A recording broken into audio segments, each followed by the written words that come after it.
You want to know the text that plays on repeat in an avoidance mind? It's not your message. It's their inner protection system. It's the story they've been telling themselves since childhood. If I get too close, I'll lose control. If I rely on someone, I'll get hurt. But listen closely, because behind that story is a deeper truth. They don't want to run. They're tired of running. They just don't know how to stop. That's where you come in. Not to chase them, not to fix them, but to speak to the soul inside the armor. When you send that message the right one, it's not about the words, it's about the energy behind those words. Are you sending from fear or from power? Are you trying to pull them close, or are you inviting them to stand tall with you? There is one message that pierces the armor without breaking their spirit. It sounds like this: I respect your pace. I'm not here to pressure you. I'm here because I care. And whether we're talking or not, I want you to know I see the strength in you. You don't have to be perfect, just real. That's the kind of message that doesn't get deleted. It's the kind of message that echoes in their quietest moments. It doesn't demand attention, it draws attention. It doesn't beg for closeness, it inspires closeness. Why? Because it speaks to the truth they've been denying, that they are lovable even when distant, that they are seen even when silent, that they are worthy even when unsure. But don't just send it once, live it, embody it. When you become the message, calm, grounded, powerful, your presence starts to feel like peace, not pressure. And you'll become the one they can't forget, the one they replay, not because you haunted them, but because you healed something in them. You see, transformation doesn't come when we force someone to change. It comes when we become so aligned with truth that others can't help but rise to meet us. So stop chasing, start anchoring, let your energy become a sanctuary. And remember, the message that plays on repeat isn't the one filled with need. It's the one wrapped in respect, in calm certainty, in unshakable love without conditions. Speak not just to the surface, speak to the soul, and watch what happens when the wall begins to crack, not from pressure, but from presence. You are never here to force love. You are here to awaken it. And that starts with one message, one sacred sentence, delivered with power, not panic, from love, not lack, because when it's real, it echoes forever. Avoidants crave connection, but fear dependence. This truth lies at the heart of the avoidant attachment system. On the outside, they may appear distant, aloof, self-sufficient, even cold, but beneath that surface, there's a part of them longing for closeness, yearning to be known, to be seen, to be loved without being consumed. The struggle isn't that they don't want love, it's that love feels dangerous. It challenges their internal wiring. It risks pulling them into a space they've spent years learning to avoid, vulnerability.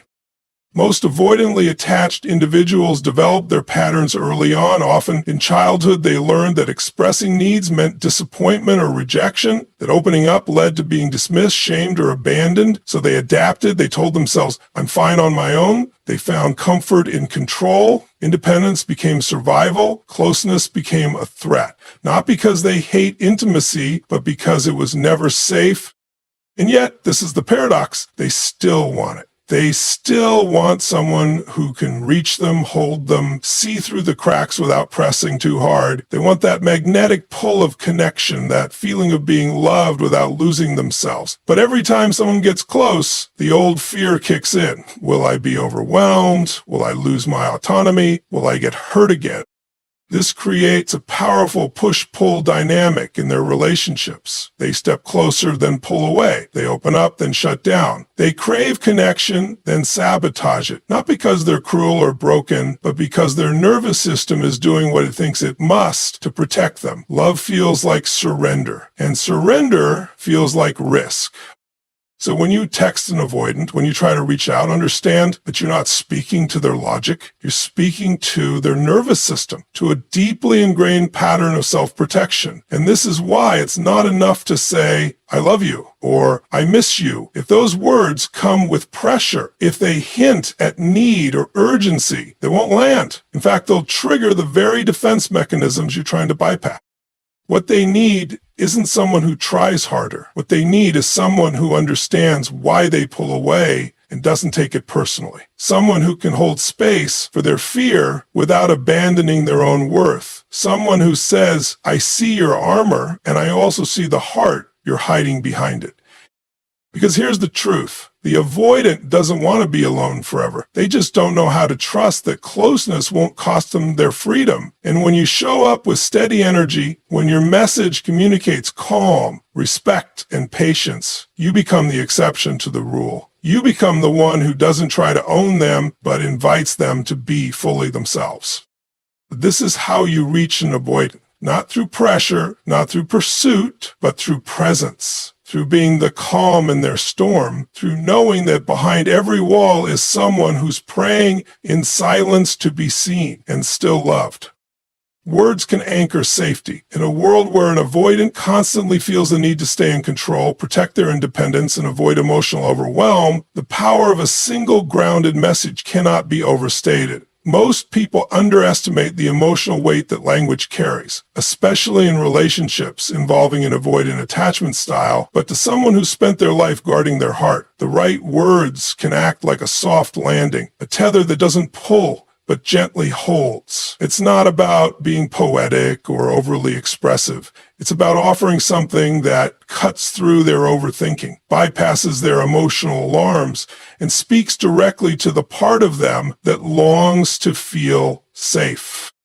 Avoidants don't respond well to intensity, grand declarations of love, emotional outbursts, or constant reassurances often make them retreat further. Why? Because it disrupts their internal sense of control. They fear being flooded by emotions, not just yours, but their own. They don't trust themselves in the deep end of emotional intimacy. So when a message arrives that feels emotionally regulated, free of pressure, and respectful of their space, it communicates something radical. You're safe here. You're not being chased. You don't have to fix anything. You can just be. This is why your words must not come from anxiety. When you reach out in a panic, trying to pull them back or get a reaction, they feel it instantly and it activates their flight instinct. But when your message is calm, rooted in self-respect, and free of expectation, it becomes magnetic. It invites rather than demands. It says, I care, but I'm not trying to control. That alone begins to shift something deep within them. The words you choose can act like a spiritual anchor. They don't just say something, they create something. They create an energetic space where an avoidant feels emotionally held without being smothered. They create a subtle but powerful sense of emotional safety, which is the very thing they crave but rarely admit. You're not just texting them to reconnect, you're showing them a new template for love. One that says, I'm here, am steady, and I honor your space as much as I honor my own heart. Think about how powerful that is. One message, just a few lines, can echo in their mind far longer than you know, especially when it doesn't try to change them, convince them, or chase them, especially when it simply says, I'm not here to take anything from you. I'm just here, steady and clear. You're safe to be exactly who you are. This is the kind of communication that lingers, not because it was loud, but because it was true. It offered a moment of peace in a world where most people demand, push, or panic. And for an avoidant, that kind of message is unforgettable. It becomes the one they replay in their mind, not because it pressured them, but because it gave them the rarest feeling of all, emotional safety without sacrifice.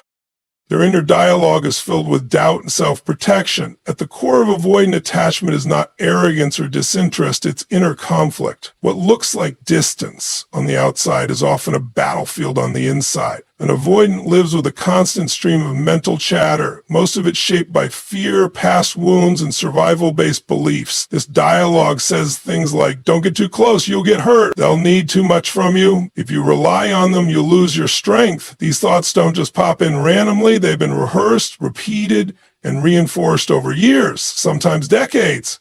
So when you text them, speak to them, or get close, you're not just talking to a person. You're entering a space already crowded with fear-based scripts. Most avoidants didn't choose this mindset consciously. Somewhere in their past, closeness became associated with pain. Maybe they had caregivers who were emotionally unavailable, inconsistent, or intrusive, so they developed an internal system to keep themselves safe. Disconnect, stay in control. Their nervous system learned that vulnerability was dangerous, and their mind built a dialogue to support that belief. It's not that they don't want intimacy. It's that their inner voice tells them intimacy will cost them their safety, autonomy, or peace of mind. When someone with an avoidant attachment style starts to get close to another person, that internal voice doesn't go silent. In fact, it gets louder. Doubts creep in like whispers in the dark. This is too much. You'll lose yourself. What if they see the real you and leave? You can't afford to depend on anyone. These thoughts loop on repeat, often without them even realizing it. They become the lens through which all interactions are filtered. And because of that, even something small, like a well-meaning text or a vulnerable question, can be misinterpreted as a threat. This is why understanding their inner dialogue is so important. If you don't recognize the mental noise they're constantly managing, you'll take their distance personally. You'll think they don't care, that they're emotionally unavailable, that they're rejecting you. But in reality, they're overwhelmed by the voice in their head, the one telling them to stay guarded at all costs.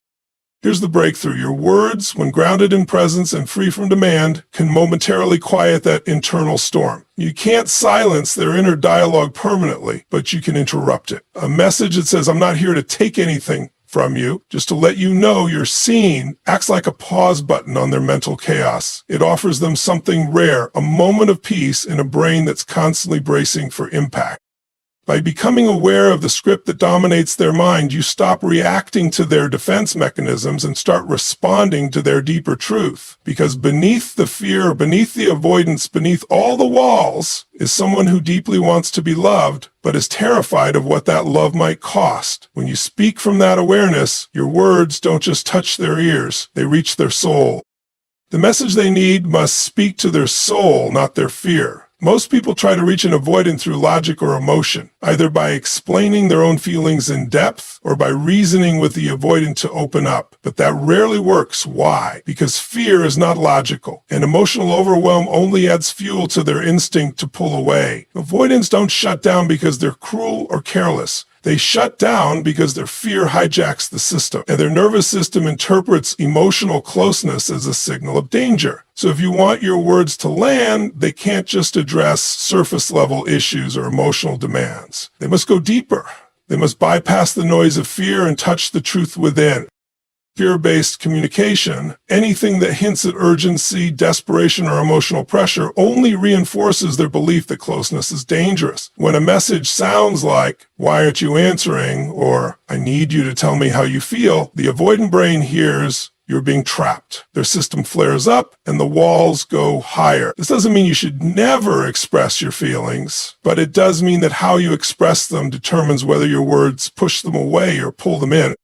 To reach the soul of someone with avoidant tendencies, your message must offer something they rarely experience: emotional safety without expectation. That means no pressure to reply, no attempts to control the outcome, no emotional heat that demands something in return. Instead, the message should feel like a hand extended, not to pull them, but simply to say, "I'm here if and when you're ready." When you speak to their soul, you're speaking to the part of them that wants to love, that wants to trust, that wants to feel at home, in connection, but doesn't know how to get there. That part of them is quiet, often buried under layers of protection, but it exists. And when your words mirror their unspoken fears with compassion, without judgment, you become a mirror. You reflect their deeper self back to them, not the scared child who had to learn to detach, but the powerful human who's capable of safe, grounded love. A soul-centered message might sound like, "I know closeness can feel overwhelming sometimes. I just want you to know I don't need you to be anything other than who you are. You're safe here." That kind of message isn't just heard, it's felt. It speaks to the hidden places. It bypasses resistance and lands in the heart, not as a demand, but as an invitation. People remember the words that made them feel seen without being exposed, loved without being possessed. That's the power of speaking to the soul. It's not about changing them, it's about creating space for them to show up as they are. And when you speak at that level, something powerful happens. Their fear takes a step back, and their truth begins to lean forward. Consistency beats intensity. In relationships with someone who has an avoidant attachment style, emotional intensity often backfires. It may come from a good place, a place of passion, urgency, or vulnerability, but to an avoidant, it can feel like pressure. It overwhelms their already overloaded system. What they respond to instead is something far less dramatic, but infinitely more powerful. Steady, calm, predictable energy. In other words, consistency. Avoidants are often drawn to people who express themselves emotionally. At first, that emotional openness can feel magnetic, even intoxicating, but as the connection deepens and emotional intensity rises, their defenses kick in. They begin to feel like the relationship is becoming a wave that could drown them, so they retreat, they shut down, they go silent, not because they don't care, but because they feel unsafe. And what helps them feel safe again is not an emotional tidal wave, it's a quiet stream that keeps flowing. This is why consistency becomes your greatest tool. It builds trust slowly, brick by brick. It says, I'm here, not going anywhere, and I'm not going to flood you just to prove a point. That kind of steady presence calms the avoidant's nervous system. It gives them the space to breathe, think, and engage at their own pace. And the more you show up with that same grounded energy, the more their fear begins to loosen its grip. It's not about sending long paragraphs or grand confessions. Often a short and simple message sent at the right time does more than a passionate outpouring ever could. A quiet check-in, a small reminder that you're thinking of them, a note of appreciation without expectation. These tiny gestures create a rhythm, and rhythm is safety. When something becomes predictable in a relationship, when your presence doesn't spike or crash, it teaches the avoidant that closeness doesn't always come with chaos. People often think they have to do something big to reach someone with avoidant tendencies. They think they need to wake them up with intensity. But that approach usually reinforces the very thing avoidants fear. That connection will cost them their peace. The truth is, you don't need to shock them into connection. You need to retrain their nervous system to believe that connection can be calm, steady, and non-threatening. Consistency also proves something over time, that your interest in them isn't conditional, that you're not just there when things feel good, but also when things feel uncertain. And this matters deeply to someone who secretly fears that relationships always end in disappointment. So keep your energy even, keep your tone grounded. Let your presence be something they can count on, not something they have to brace themselves for. When your message comes not from urgency, but from inner peace, it begins to rewrite the script in their mind. It tells them love doesn't have to rush, love doesn't have to chase, love can be quiet, and love can stay. That's what they remember, not the loudest moment, but the most stable one. They remember the messages that made them feel free, not trapped. This is one of the deepest truths about avoidant individuals that most people overlook. At the core of an avoidance defense system is a fear of being engulfed, of losing themselves, their autonomy, or their emotional balance in the face of intimacy. To them, many emotional messages feel like veiled attempts to control, to pull them into something they can't manage, or to make them responsible for someone else's feelings. This is why the messages that stick with them aren't the ones that demand closeness, pressure them for answers, or push for reassurance. The ones that echo in their mind are the ones that gave them space while still offering connection. Those are the messages they can't forget because they made them feel safe and free at the same time. For someone with an avoidant attachment style, the idea of emotional freedom is not just a preference, it's survival. They need to feel that they are choosing connection, not being coerced into it. They want to know that they can say no, take space, and still be valued. So when you send a message that says, in essence, you're free to be where you are and I still see you, you're doing something radically different from what they've often experienced. You're loving them without cornering them. You're present without being overbearing. And that becomes unforgettable. There's a quiet power in a message that honors someone's boundaries. A message like, no pressure to respond. Just want you to know I'm thinking of you. Lands differently in the heart of an avoidant. It doesn't trigger alarm bells. It doesn't make them feel like they have to perform, explain, or defend. Instead, it offers a moment of clarity and calm in a world that often feels emotionally chaotic. It tells them that connection doesn't have to mean sacrifice, and that love can come without demands.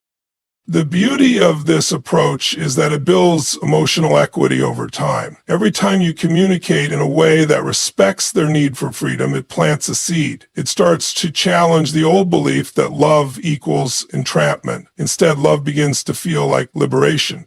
And that's when the avoidance starts to soften, not because they were forced, but because they chose it.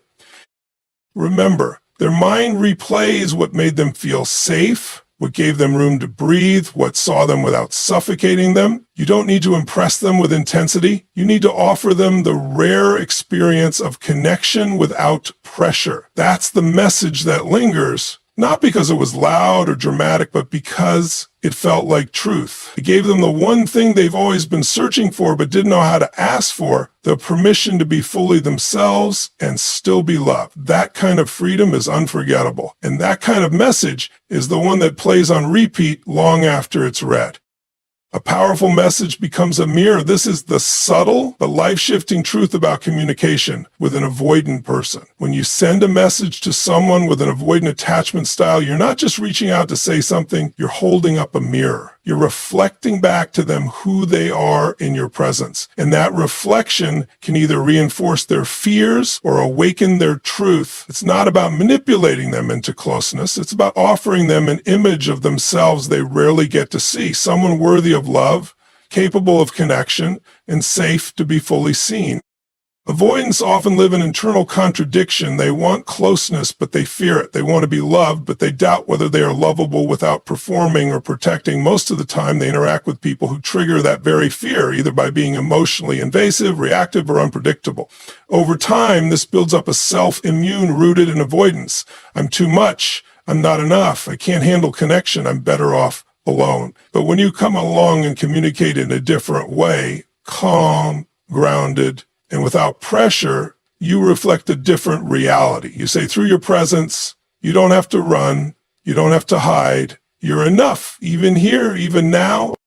And this is the power of mirroring through message. When your words come from self-respect and emotional clarity, they reflect emotional safety. They say, I'm not here to change you, I'm here to meet you. That kind of energy is disarming. It short-circuits the automatic defenses of the avoidant mind because it doesn't match the script they're used to. Instead of reinforcing their fear, it gently challenges it. It shows them a new possibility. That maybe they're not broken, maybe they're just scared, and maybe, just maybe, they're safe to let someone see past the armor.